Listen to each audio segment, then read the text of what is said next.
Vienna व्यवस्था ने क्या किया बच्चों? नेपोलियन की हार के बाद वियना व्यवस्था ने क्या किया? बेल्जियम को हॉलैंड के साथ या नीदरलैंड के साथ मिला दिया और उसका अस्तित्व ही समाप्त कर दिया। इटली को फिर से कई भागों में बांटकर इस वियना व्यवस्था के एक प्रमुख देश ऑस्ट्रिया हंगरी ने क्या किया, उसके कई क्षेत्रों पर नियंत्रण कर लिया, जिसे आप इटली के एकीकरण में मैं विस्तार से आपको बताऊंगा।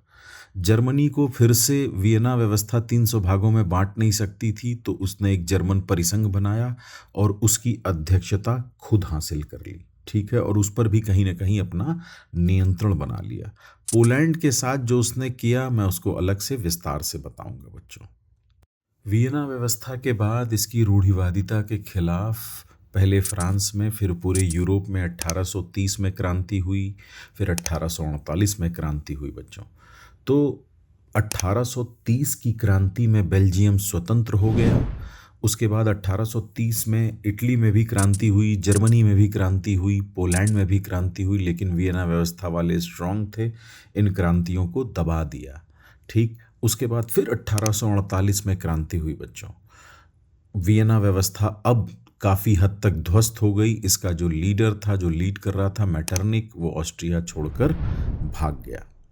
बच्चों, पोलैंड को नक्शे पे देखिए, उसके लेफ्ट हैंड साइड में जर्मनी है, राइट हैंड साइड में वर्तमान मैप तो ठीक है, लेकिन आप उसको मान लें कि पूरा राइट हैंड साइड में रूसी साम्राज्य था, और उसके नीचे दक्षिण में पूरा, आज तो कई देश हैं बच्चों, लेकिन दक्षिण में पूरा ऑस्ट्रिया हंगरी का साम्राज्य था।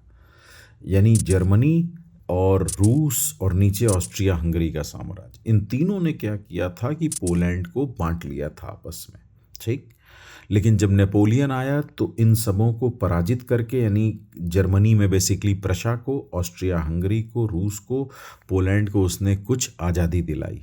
लेकिन नेपोलियन के पतन के बाद, यानी वियना व्यवस्था के समय, इन तीनों लोगों ने पोलैंड को फिर से बांट लिया, जिसमें एक बड़ा हिस्सा रूस ने रखा, थोड़ा सा हिस्सा प्रशा ने, और थोड़ा सा ऑस्ट्रिया हंगरी साम्राज्य ने।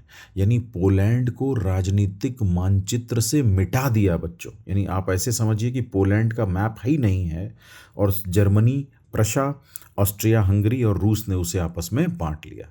पोलैंड वालों ने संघर्ष जारी रखा, अपनी अस्मिता को बचाए रखा, अपने कल्चर को। फिर से वो आएंगे प्रथम विश्व युद्ध के बाद 1918 में। उसकी कहानी आपको मैं विस्तार से बताऊंगा।